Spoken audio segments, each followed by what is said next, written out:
katanya mungkin berbeda dengan pemilu ya. Kalau kita meliput pemilu dengan pilkada, walaupun sama-sama itu adalah pesta demokrasi, tetapi pilkada ini adalah tempat di mana masyarakat Buleleng memilih pemimpinnya, kepala daerahnya. Jadi besar nih pengaruh tekanan dari pihak-pihak eksternal seperti partai politik, kandidat, atau premanisme yang tadi Bapak bilang tuh, atau sponsor terhadap independensi jurnalis.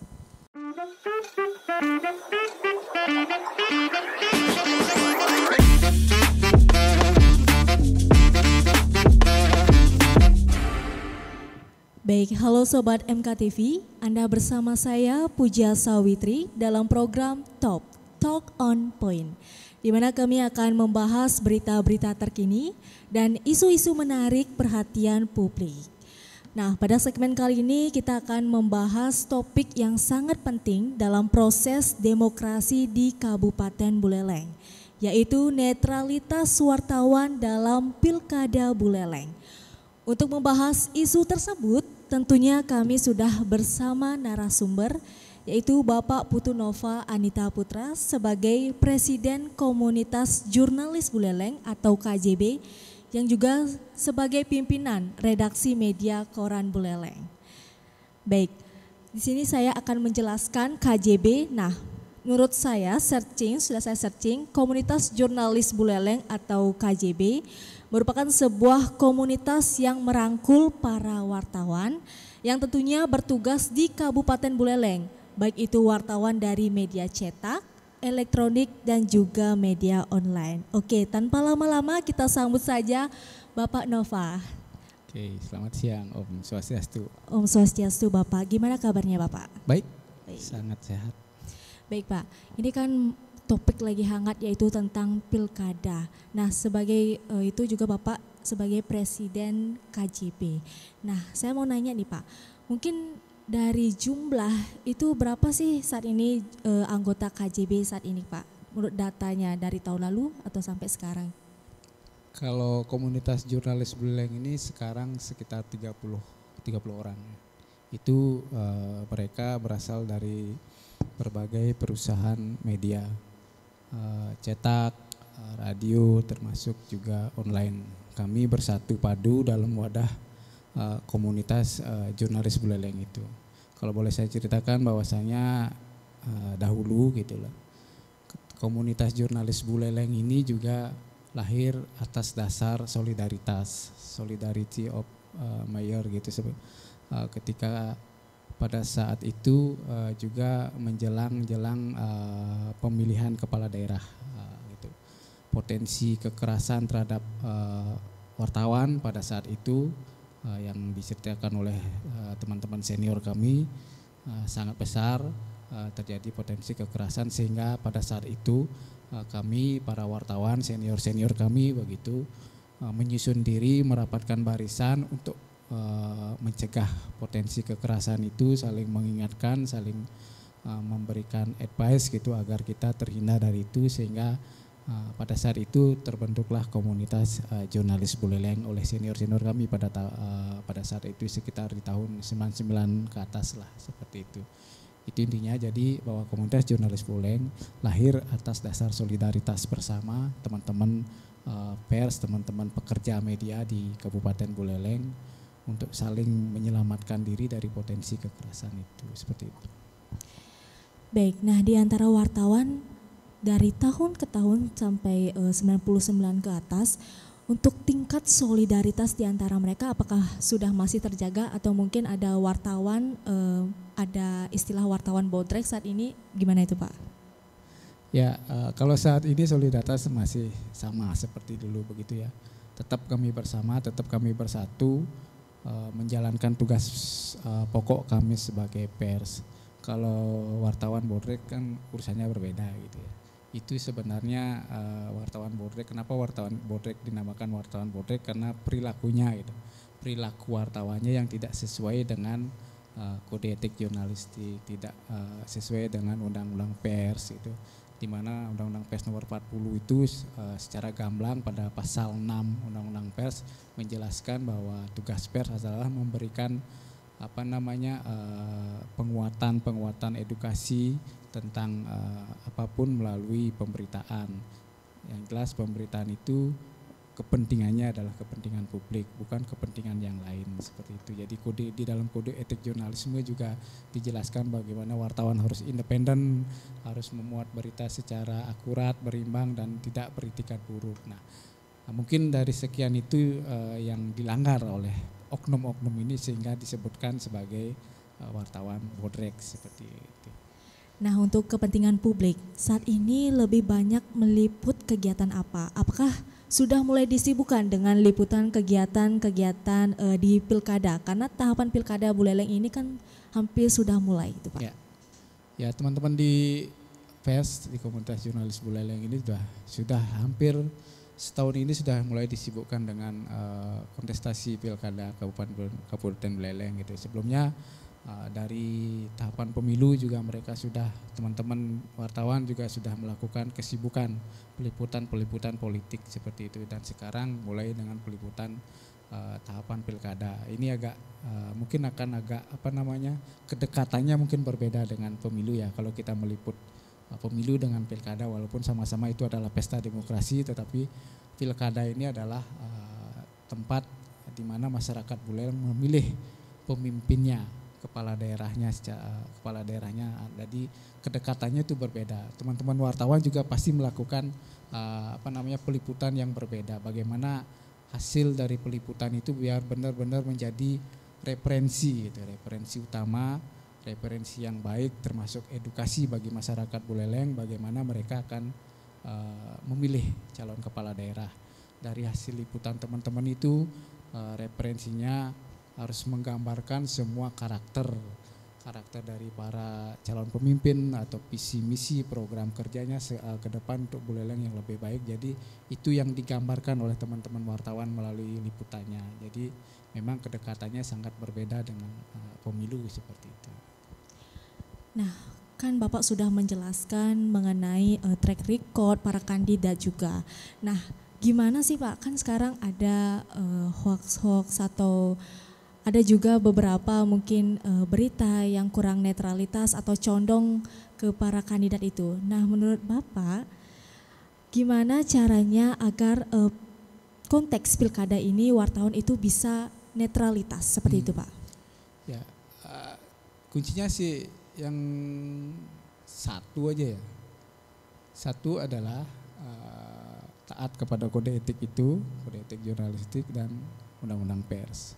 Artinya dari semua dari kode etik dan undang-undang pers itu implementasinya adalah bagaimana wartawan memberikan suguhan berita yang benar-benar menjadi referensi. Kode etik itu menjadi referensi bagi wartawan. Ada 11 pasal di situ, itu yang harus dituruti. Salah satunya itu yang tadi saya sebutkan bahwa wartawan harus berimbang, independen, melakukan cara-cara yang sopan untuk melakukan liputan, tidak menerima suap, harus mampu memberikan referensi dan edukasi kepada masyarakat. Nah, itu harus dipatuhi secara teguh oleh wartawan sehingga netralitas mereka tetap terjaga. Wartawan itu dilarang sekali memonopoli informasi kepada masyarakat hanya dengan memberitakan salah satu pihak saja, kandidat tertentu atau kelompok tertentu saja.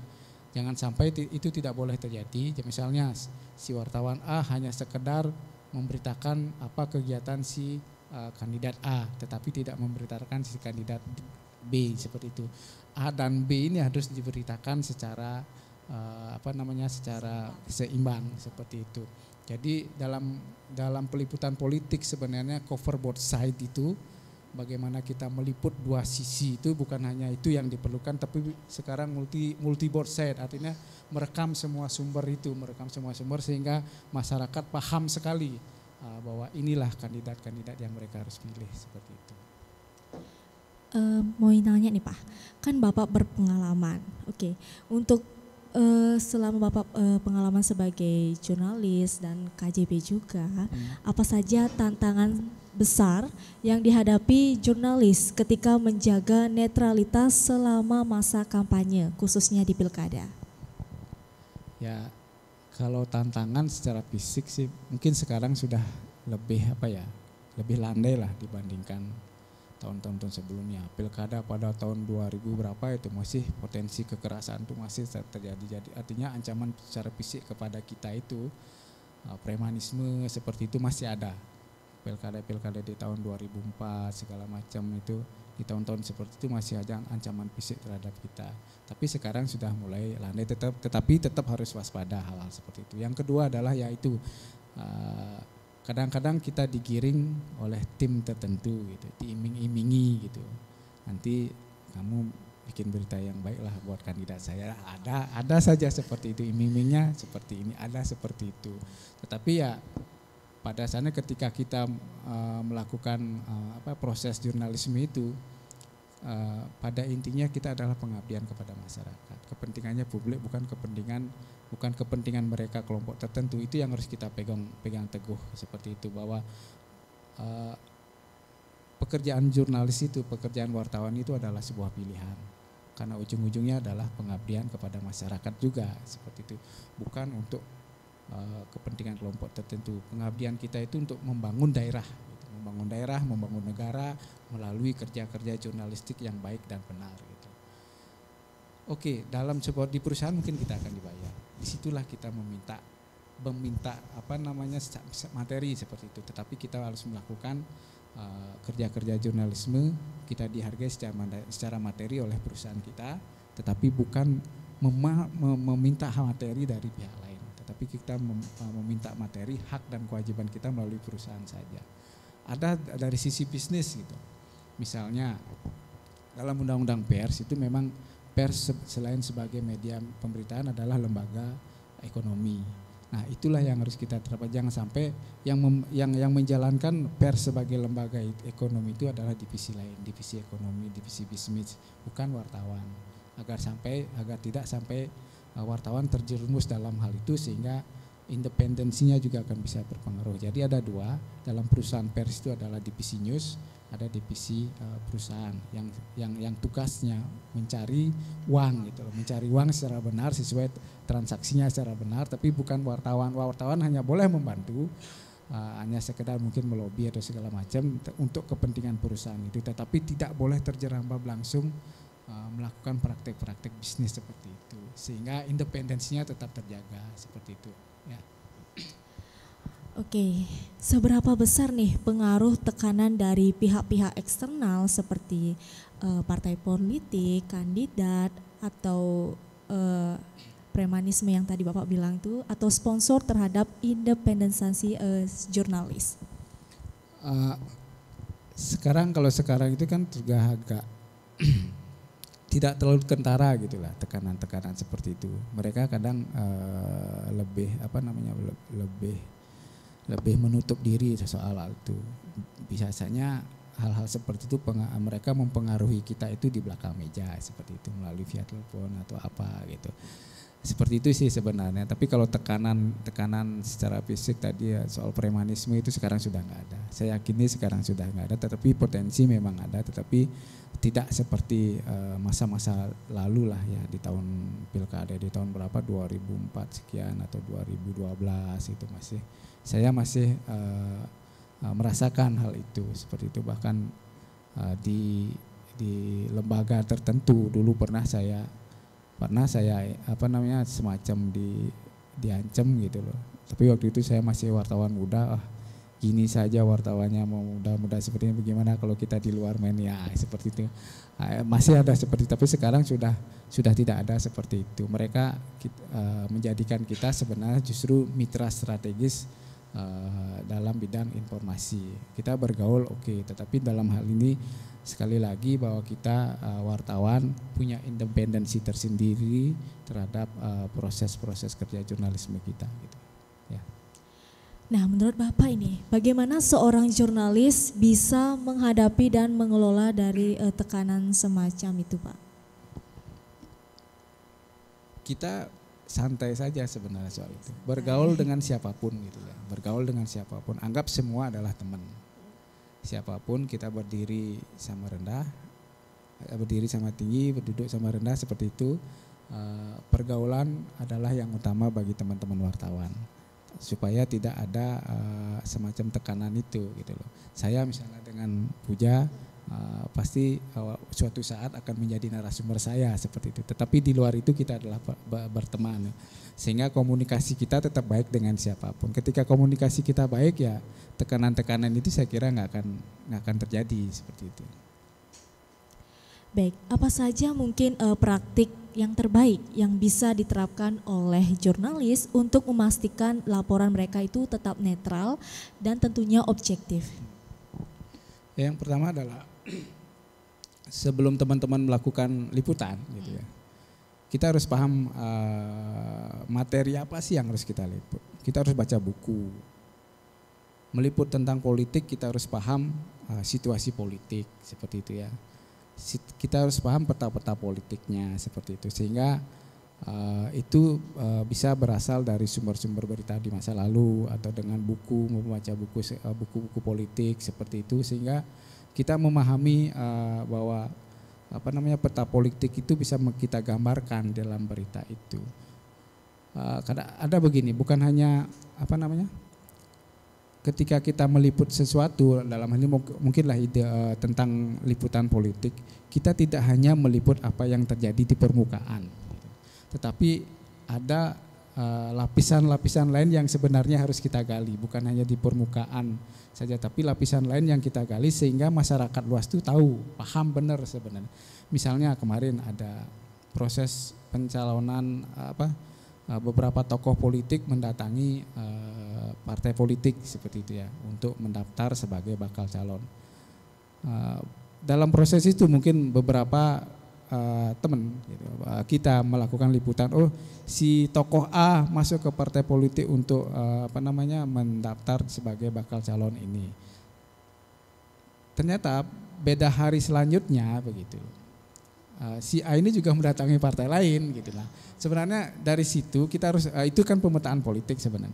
Dari situ kita bisa gambarkan ini dan tanyakan nanti ke si tokoh ini, kok banyak sekali sih masuk partai politik, sebenarnya apa nggak yakin atau memang untuk membentuk sesuatu. Ternyata dari pertanyaan itu kita akan diberikan jawaban bahwasanya kami masuk ke beberapa partai politik gitu misalnya, bahwa kami ingin membentuk sebuah koalisi besar. Itu koalisi besar ini akan berhadapan dengan salah satu calon dari partai politik tertentu. Nah, jadi situasi peta-peta politik seperti itu sebenarnya kita harus paham.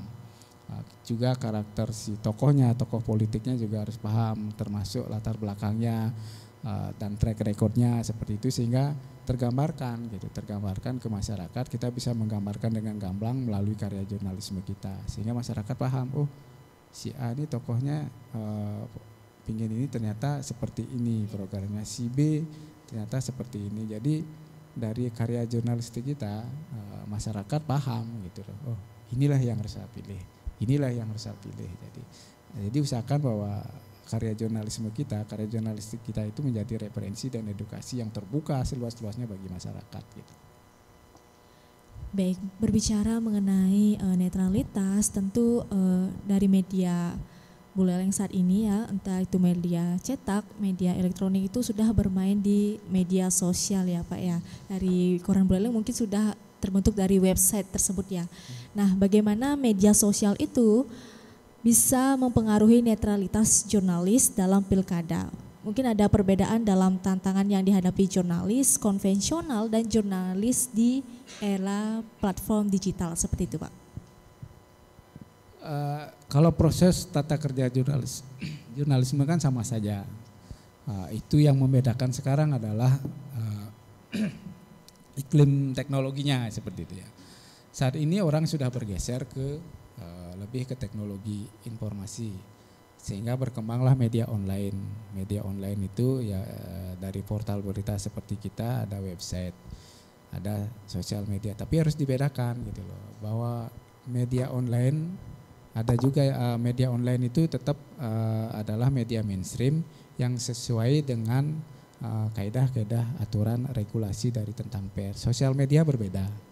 Sosial media itu kan dikelola oleh masyarakat umum, siapapun boleh mengelola itu, memberitakan apapun, tetapi ada perbedaan bahwa kita tidak bisa menjamin bahwa informasi yang ada di sosial media itu benar adanya, itu loh. Berbeda dengan pengelolaan media massa sesuai dengan kaidah undang-undang pers tentang pers seperti itu, bahwa kita satu hal yang mencirikan kita bahwa menjamin bahwa pemberitaan kita itu bukan berita bohong segala macam atau diskriminatif dan segala macam, bahwa kita melakukan verifikasi terhadap informasi yang kita gali di lapangan. Sosial media belum tentu melakukan itu, tetapi dalam hal ini perusahaan media juga bisa saja karena era teknologi gitu, membangun sebuah sosial media juga, membentuk akun-akun sosial media, tetapi itu berdasarkan dari hasil-hasil liputan yang kita lakukan. Hasil liputan yang di website itu yang sudah menjadi berita mungkin di-share melalui sosial media kita. Seperti itu polanya. Tetapi akun yang secara yang dirawat atau dikelola oleh warga belum tentu sama dengan akun-akun sosial media yang digunakan oleh perusahaan pers. Itu ada perbedaan. Nah, netralitasnya yang terpenting adalah kita melakukan proses itu, melakukan verifikasi, melakukan penggalian informasi secara baik dan benar gitu. Jadi kita jamin bahwa apa yang dilakukan oleh wartawan melalui perusahaan pers ini benar-benar melakukan kerja-kerja jurnalisme gitu. Oke, nah terkait di media sosial tentu masyarakat sekarang ini itu cepat sekali Pak. Maksudnya gimana ya, orang tua saat ini tuh lebih percaya ke media platform seperti Facebook itu yang terpampang cuma foto, video dengan caption sedikit tapi mudah sekali percaya dibandingkan mereka searching di media seperti itu Pak, media pemberitaan. Ya itulah zaman sekarang gitu ya. Kita tidak bisa membendung itu juga. Pers juga tidak bisa itu, tetapi karena itu secara alamiah terbentuk karena kemajuan teknologi, orang begitu bebas untuk posting informasi, padahal sumber informasinya itu masih sumir gitu. Udah di-share aja, share padahal belum tentu kebenarannya. Nah, ini yang perlu kita lakukan adalah kita mengendalikan diri saja, bijak untuk bersosial media. Yang kedua, carilah referensi dari sumber-sumber resmi itu loh, apakah informasi yang beredar itu sudah benar adanya, tidak bohong segala macam. Carilah referensi yang resmi ya. Yang salah satunya ya mungkin dari media massa, boleh dari koran atau yang dari media televisi atau langsung dari media online yang basisnya memang basis pers seperti itu. Saya kira seperti itu. Nah, balik untuk ke netralitas ini Pak. Mungkin ada nggak kasus atau insiden tertentu dalam pilkada sebelumnya di Indonesia yang bisa kita pelajari terkait netralitas si jurnalis ini? Itu tidak bisa kita gambarkan mungkin ya, tidak bisa. Oh, si A ini tidak netral, si ini tidak ada. Tetapi masyarakat yang akan menilai itu. Masyarakat yang akan menilai bagaimana dari hasil berita yang dia tayangkan melalui medianya sendiri gitu loh. Maka dari itu yang terpenting adalah kita benar-benar dalam melakukan proses jurnalisme, terutama dalam bidang peliputan politik ini, kita harus mampu meneguhkan diri kita gitu loh sebagai wartawan untuk otonom. Artinya otonom tuh tidak terintervensi oleh pihak-pihak lain, termasuk oleh pemilik modal media itu. Fakta apapun yang ada kita liput di sana, tetap kita beritakan seperti itu, tanpa mempelintir, tanpa mengurangi, melebihkan. Ketika misalnya ada tekanan dari pihak lain, ya abaikan saja. Karena kita punya prinsip itu, prinsip otonom itu ya, implementasi dari kode etik jurnalistik itu. Yang kedua adalah ya tanggung jawab. Kita bertanggung jawab terhadap apa yang kita lakukan, terhadap apa yang kita liput, bahwa yang kita liput itu hasil dari liputan itu adalah benar-benar terjadi, peristiwanya sesuai seperti itu, dan kita bisa mempertanggungjawabkan itu kepada masyarakat seperti itu. Nah, bagaimana peran publik dalam memastikan media agar tetap netral dan tidak berpihak selama di pilkada ini? Mungkin apa yang bisa dilakukan oleh masyarakat jika mereka itu merasa menemukan sebuah media massa itu tidak netral seperti itu? Ya, di zaman sekarang gitu ya, orang sudah bisa melihat dengan gamblang, dengan banyak versi seperti itu, bagaimana hasil-hasil karya jurnalisme. Ketika masyarakat yang merasa dirugikan gitu dengan sebuah pemberitaan, dia bisa melakukan hak jawab terhadap media itu atau koreksi terhadap media yang memberitakan itu jika sebuah kelompok masyarakat atau salah satu masyarakat merasa diberatkan, disudutkan terhadap hasil pemberitaan itu. Dalam kode etik jurnalisme itu diatur gitu loh. Dan wartawan yang merasa harus menerima itu ketika ada masyarakat yang mengeluh bahwa berita tersebut menyudutkan salah satu pihak, merugikan salah satu pihak melalui hak jawab, hak koreksi itu seperti itu. Kita juga harus fair gitu. Lembaga pers itu harus fair juga. Ketika kita memang tidak melalui proses-proses jurnalisme itu dan ada masyarakat yang merasa dirugikan, kita harus menerima apa yang menjadi keluhan masyarakat itu. Yang kedua soal karya tadi ya seperti kayak saya bilang tadi, bahwasanya kita terus belajar sebenarnya. Wartawan itu harus terus belajar, bukan menutup diri terhadap ilmu pengetahuan yang baru seperti itu. Kita terus belajar supaya karya-karya jurnalisme kita memang lebih baik, terus mampu memberikan edukasi yang banyak kepada masyarakat. Jadi itu akan mengeliminir kerugian terhadap masyarakat gitu. Biasanya masyarakat itu ketika menemukan media yang agak-agak atau enggak netral itu di mana sih lapornya, Pak? Apa ada websitenya khusus atau di mana? Sebenarnya bisa langsung ke perusahaannya. Perusahaannya bisa langsung melakukan entah surat aduan atau surat keluhan terhadap medianya, boleh saja itu. Boleh dilakukan itu. Atau kalau merasa sangat dirugikan secara hukum boleh mengadukan ke Dewan Pers. Sekarang Dewan Pers kan juga punya semacam website Dewan Pers. Di dalamnya ada soal pengaduan juga. Bisa dilakukan pengaduan ke Dewan Pers seperti itu, bisa diadukan ke sana, boleh saja gitu. Apalagi sekarang di era keterbukaan seperti ini, sah-sah saja masyarakat menilai lalu mengadukan kepada lembaga tertentu tentang kerja-kerja jurnalisme kita. Makanya kita yang harus sadar diri nih, wartawan yang harus sadar diri bahwa wartawan itu manusia yang juga pasti punya kesalahan, pernah berbuat kesalahan, bukan sempurna. Maka dari itu bahwa satu yang harus dilakukan adalah taat terhadap aturan yang menaungi kita. Kedua, ya teruslah belajar seperti itu. Ya, terus belajar kita sebagai wartawan untuk membuka diri terhadap hal-hal yang baru. Mungkin bagaimana sih pelanggaran netralitas dapat mempengaruhi kepercayaan publik terhadap media massa seperti itu?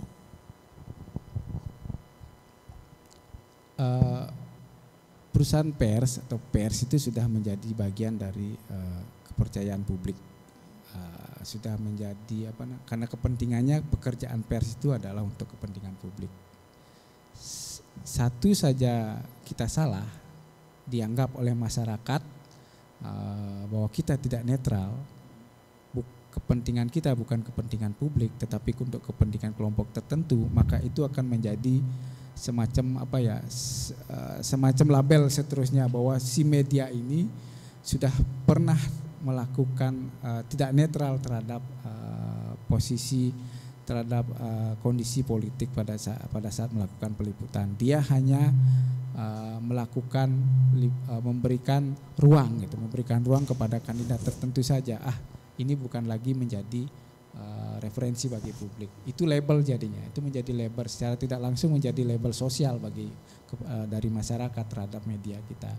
Dan tentu kalau kita sadar itu harusnya harusnya tidak melakukan itu lagi. Maka dari itu saya bilang kalau kerja liputan politik itu mungkin tidak cukup dengan cover board saya, tapi multi board saya gitu. Merekam semua sisi sehingga netralitas kita itu berujung paling tinggi gitu. Berujung paling tinggi bahwasanya kita melakukan karya-karya jurnalisme memberikan referensi yang luas bagi masyarakat. Baik, mau nanya nih Pak, mengenai tentang balik lagi ke Dewan Pers itu kan, Dewan Pers itu pasti mengadakan undang-undang untuk melindungi hak si wartawan. Nah, Bapak kan tadi bilang saat inilah masih mungkin ada bukan ancaman ya, mungkin agak sogokan-sogokan dikit gitu dari partai politik atau dari salah satu kandidat. Nah, kok padahal di Dewan Pers itu kan udah diatur undang-undangnya, kok masih aja gitu? Mungkin ada di pejabatnya mungkin nggak tahu apa gimana? Ya itu kan mungkin kondisi di lapangan seperti itulah. Tetapi saya fokus ke itu. Ada standar-standar dari Dewan Pers, termasuk soal tentang pengupahan lah bagi wartawan dari perusahaannya. Sekarang itu kan ada standar perusahaan dari Dewan Pers bahwa sebuah perusahaan pers itu sebenarnya harus mampu memberikan pendapatan sesuai dengan upah minimum kabupaten atau upah minimum provinsi seperti itu. Tetapi seiring dengan itu juga belum terlaksana dengan baik sih di lapangan, implementasinya memang belum terlaksana dengan baik, apalagi sekarang di era tumbuhnya media online yang begitu tinggi, begitu banyak seperti itu. Banyak yang melakukan kerja-kerja jurnalisme, masih banyak lah yang melakukan kerja-kerja jurnalistik itu dengan manajemen yang belum sempurna lah, saya anggap seperti itu. Mungkin media online hanya satu orang saja yang mengerjakan itu, lalu pendapatan perusahaannya entah dari mana seperti itu, dia hanya mengandalkan dari pemberian seseorang. Sebenarnya itu memang tidak baik ya, tidak baik kalau kita melihat dari standar yang dikeluarkan oleh Dewan Pers. Tapi di sisi lain pertumbuhan media online itu juga bagian dari demokrasi gitu. Bagian dari demokrasi karena dalam undang-undang pers juga diamanatkan setiap warga negara gitu. Setiap warga negara berhak untuk mendirikan sebuah perusahaan pers. Cuman ya sekarang teknik dari masing-masing perusahaan saja bagaimana menghidupi perusahaan itu agar lebih sehat seperti itu. Kalau di lapangan ada yang ngiming-ngiming itu ya tadi, sekarang tergantung kitanya saja, sayanya saja, saya mau nggak menerima iming-iming itu dengan mengorbankan idealisme seperti itu. Itu jadi perbandingan saja begitu. Baik, mengenai Bapak tadi bilang kan ada aturan-aturan mengenai gaji seorang jurnalis itu kan diatur oleh Dewan Pers. Nah, menurut Bapak kan sebagai Presiden KJP ini gimana Pak cara menenangkan hati si jurnalis untuk tidak mengambil penghasilan dari orang lain tapi tetap pendirian di perusahaan masing-masing seperti itu? Gini, yaitu tanggung jawabnya tetap pada direktur ya. Tetap pada direktur, dia sadar ketika dia mendirikan perusahaan ya dia harus menggaji dengan baik orangnya, sumber daya manusianya seperti. Makanya harus ada perhitungan yang cermat, misalnya harus ada perhitungan yang cermat berapa dia pengeluaran sebuah perusahaan, misalnya untuk operasional itu kan banyak tuh. Nah, kadang-kadang untuk biaya perawatan website juga besar gitu misalnya, atau biaya listrik segala macam, itu harus dihitung benar sehingga gaji karyawannya juga tercapai dengan baik. Ini menjadi tanggung jawab direksi sebenarnya. Tapi di sisi lain ini kan jadi dilema. Media itu jualannya kan berita sebenarnya, bukan iklannya. Iya. Media itu jualannya berita. Supaya tumbuh menjadi perusahaan yang sehat, media itu harus dipercaya. Makanya supaya itu dipercaya, maka dari itu adalah berita yang dihasilkan adalah berita yang dipercaya juga oleh masyarakat, ya, seperti itu. Bagaimana caranya? Ya lakukanlah liputan proses-proses jurnalisme, kerja jurnalistik yang baik yang sesuai dengan aturan itu. Yang kedua adalah memberikan fakta yang menarik, agar masyarakat membaca dengan baik, tingkat pembacanya juga banyak gitu loh. Kalau dalam media online mungkin viewsnya banyak dilihat oleh masyarakat gitu loh. Berapa dalam satu berita itu mungkin bisa dibaca oleh minimal 250 orang sampai ribuan orang seperti itu. Itu artinya menandakan bahwa media tersebut sudah dipercaya oleh masyarakat. Tetapi kalau tidak dibaca, yang nggak dipercaya, ujung-ujungnya kan berdampak ke bisnis gitu loh. Kalau sudah media nggak dipercaya, ya sudah tidak akan dapat pendapatan melalui iklan itu. Sebenarnya seperti itu. Jadi memang mendirikan sebuah media itu agak susah-susah gampang susah seperti itu. Jualannya kita berita, tapi ya berita belum tentu juga dianggap baik. Kalau dianggap baik belum tentu juga dapat iklan. Seperti itu karena pendapatan kita itu kan dari iklan. Jadi sistem trust itu sangat penting dalam pendirian sebuah media, kepercayaan masyarakat itu. Mungkin dari organisasi atau perusahaan pers, bagaimana sanksinya untuk wartawan yang mengambil dari penghasilan dari orang lain seperti itu Pak? Mungkin ada SOP-nya tiap perusahaan, mungkin kalau dari pengalaman Bapak gimana SOP-nya? Ya selama ini kan SOP-nya itu di masing-masing, kebijakannya masing-masing perusahaan ya. Kebijakannya masing-masing perusahaan. Tapi saya akan lebih detail terkait sekarang kan ada uji kompetensi wartawan. Dewan Pers mewajibkan seluruh wartawan itu, semua wartawan itu mengikuti jenjang-jenjang uji kompetensi, mulai muda, madya, utama. Di uji kompetensi itu diatur juga tentang idealisme wartawan, termasuk tadi soal budaya amplop itu. Itu diatur benar. Karena wartawan dalam kode etik jurnalistik itu sudah tidak dilarang itu, dilarang menerima suap artinya segala bentuk pemberian apapun gitu, segala bentuk pemberian apapun yang berdampak terhadap pemberitaan kita. Misalnya saya ngasih puja sebagai wartawan nih, saya kasih ini, tapi kamu jangan beritakan dong. Nah, itu kan salah satu bentuk suap itu. Itu tidak boleh dilakukan. Ketika wartawan yang sudah melalui uji kompetensi dan diketahui melakukan hal itu bisa dicabut. Sertifikasi kompetensinya bisa dicabut oleh Dewan Pers. Gitu. Saya misalnya seorang wartawan utama gitu, diketahui mendapat kiriman ke rekening gitu, tetapi itu ada hubungannya dengan sebuah berita.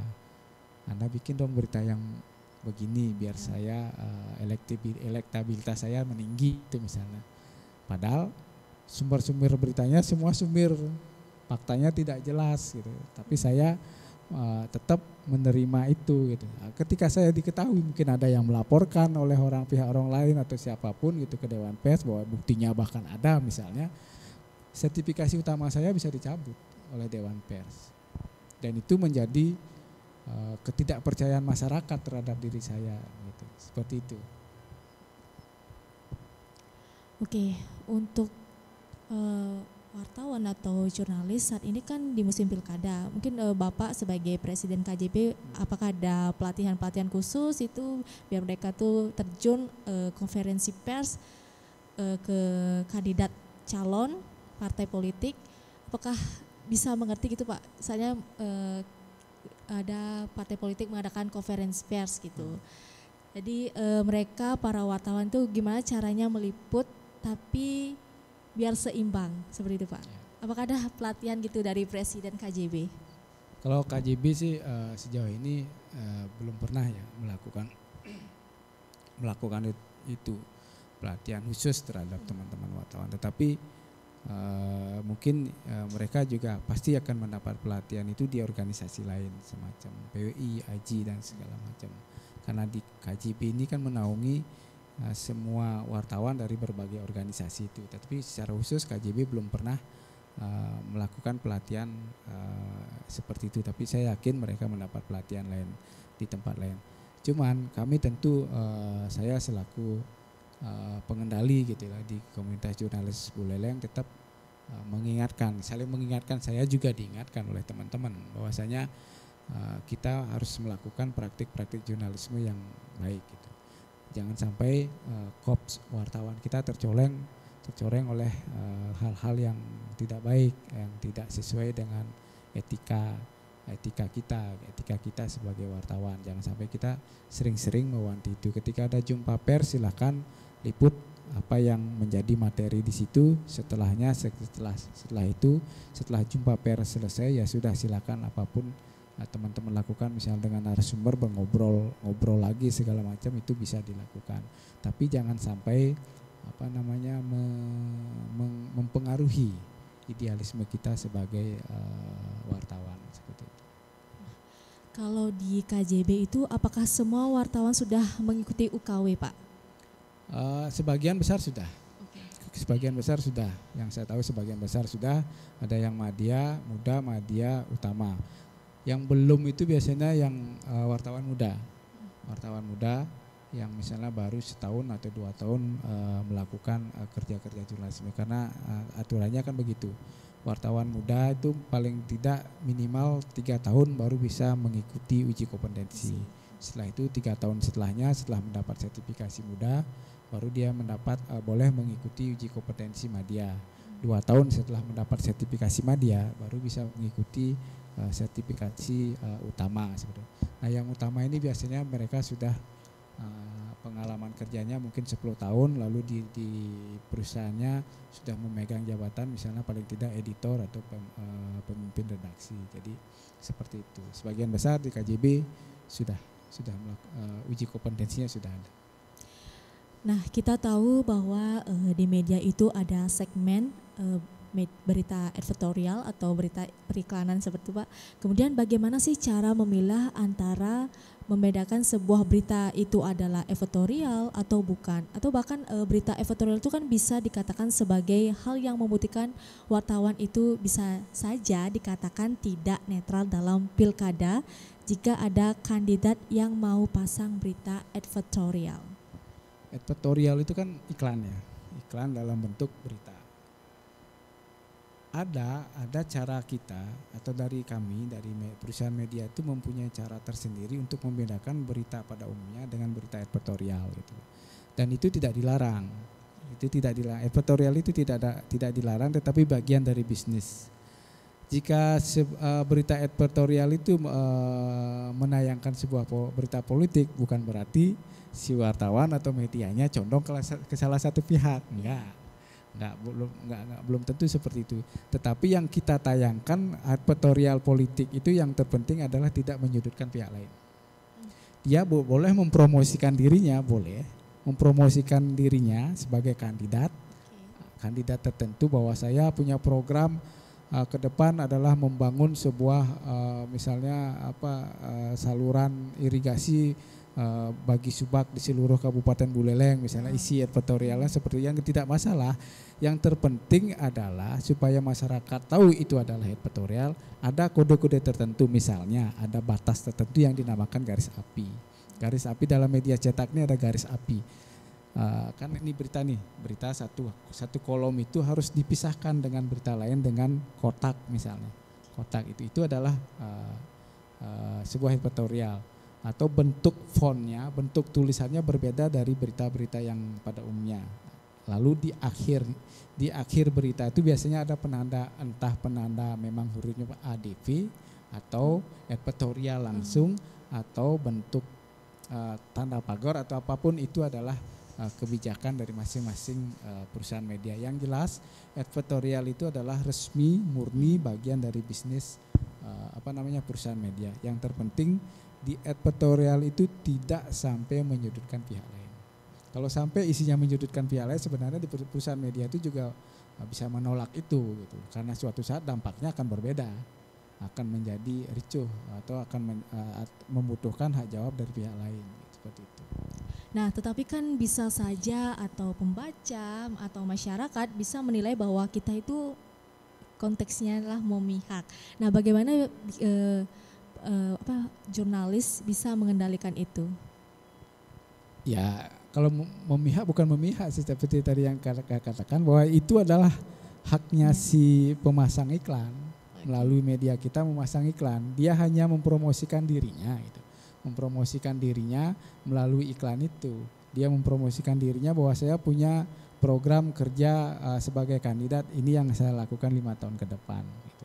Tapi harus dibatasi bahwa itu adalah bagian iklan. Tapi ketika wartawan menulis berita pada umumnya, tidak boleh hanya memberitakan dia saja. Dia juga misalnya harus merekam suara-suara lain, misalnya dari akademisi, bagaimana sih pendapat Anda soal program ini gitu loh. Programnya si kandidat ini kira-kira ke depan apakah program si kandidat A ini mampu sebenarnya mensejahterakan masyarakat Buleleng gitu. Nah, itu harus direkam. Tapi kalau dia memasang iklan, dia punya hak istimewa. Saya pasang iklan ini loh, saya program kerja ini harganya sekian, tapi itu adalah bagian dari iklan saya. Jangan lagi ada tidak boleh ada dari pihak lain yang masuk di dalam itu. Yang terpenting adalah sama sebenarnya ketika sebuah perusahaan mengiklankan produknya, misalnya produk sabun, atau dia kan akan mengagung-agungkan produknya. Berita iklan politik juga seperti itu, dia akan mengagung-agungkan dirinya gitu. Tidak masalah karena dia itu memasang iklan. Yang terpenting adalah tidak menyudutkan pihak lain seperti itu. Mungkin dari masyarakat agak bingung lah Pak membaca berita editorial. Mungkin masyarakat itu udah tahu itu editorial, cuma kan konteksnya adalah kadang adalah dari si kandidat itu bicara pernah menyudutkan orang lain atau kelompok tertentu, itu gimana Pak? Jangan diterima iklannya, jangan diterima, intinya kan seperti itu.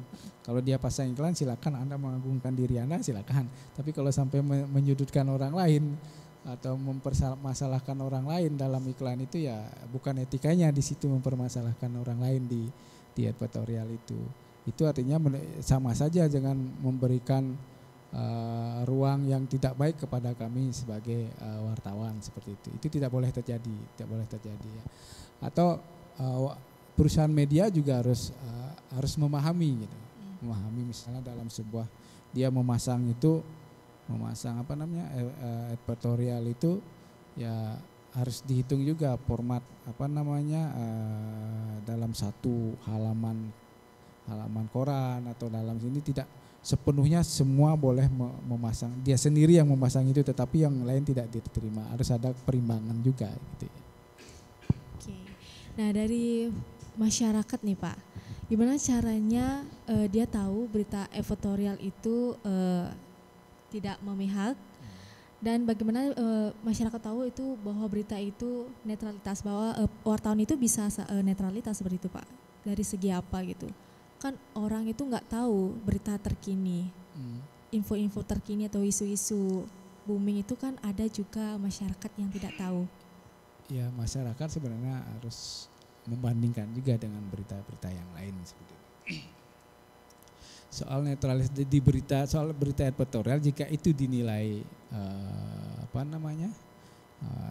bukan bagian dari netralitas wartawan, mungkin itu penilaian dari masyarakat, sah-sah saja gitu. Tetapi biasanya produk editorial itu langsung si kliennya yang membuat itu, bukan wartawannya gitu. Bukan wartawan yang membuat itu. Berarti biasanya pihak terkait membuat seperti rilis seperti itu Pak. Rilis seperti itu, saya pasang editorial, materinya seperti ini, silakan dipasang. Tetapi berbeda kalau misalnya mungkin tergantung perjanjian masing-masing media juga gitu loh. Biasanya kalau editorial itu bukan wartawan juga, tetapi ada divisi marketing yang meliput itu. Tetapi si pemasang iklan ini, tapi saya ingin tim marketing Anda yang menuliskan semua ini berdasarkan apa yang dia omongkan seperti itu. Tidak boleh menyinggung orang lain gitu. Kalau soal netralitas, kalau itu dinilai sebuah kecondongan sebuah media tidak netral, itu tidak bisa juga, karena itu hak klien, hak pemasang iklan untuk mempromosikan dirinya gitu, mempromosikan dirinya. Bukan berarti kita yang tidak netral, enggak gitu. Tapi haknya dia melalui media kita memasang iklan secara profesional, dihargai secara profesional juga seperti itu. Ya. Berarti kalau berita editorial semisal itu, apakah boleh jurnalis yang membuat ataukah dari pihak terkait saja Pak? Lebih baik dari pihak terkait yang memasang. Tapi tetap di redaktur kan, diperiksa. Oh enggak, kita enggak. Kalau editorial biasanya enggak ada redakturnya. Bahwasanya kecuali yang dicek itu adalah apakah itu yang seperti tadi saya katakan agar tidak menyudutkan pihak lain, itu aja. Tentang materi ya terserah mereka biasanya itu. Sisi dari struktur bahasa segala macam dari pemasang iklannya gitu. Kita tidak intervensi ke sana. Seperti itu. Oke. Nah itu tadi pembahasan kita terkait netralitas dalam pilkada di Kabupaten Buleleng. Bisa kita tarik kesimpulan bahwa netralitas wartawan dalam pilkada itu berarti mereka harus bersikap adil dan tidak memihak kepada salah satu kandidat atau partai politik. Hal ini penting agar informasi yang disampaikan kepada publik itu benar-benar objektif dan dapat dipercaya Nah, tanpa netralitas, wartawan itu bisa saja menjadi alat propaganda seperti itu Pak ya, yang tentunya akan merugikan sebuah demokrasi, bisa saja merugikan undang-undang Dewan Pers tersebut Pak ya. Kepercayaan kepada perusahaan pers itu akan menurun menurut penilaian dari masyarakat. Nah, itu saja pembahasan kita kali ini. Semoga informasi ini memberikan pencerahan bagi kita semua, terutama bagi para jurnalis yang bertugas di lapangan. Baik, saya Puja Sawitri bersama narasumber Bapak Nova. Ya, terima kasih. Baik, sampai jumpa di segmen berikutnya. Pamit undur diri. Terima kasih. Terima kasih.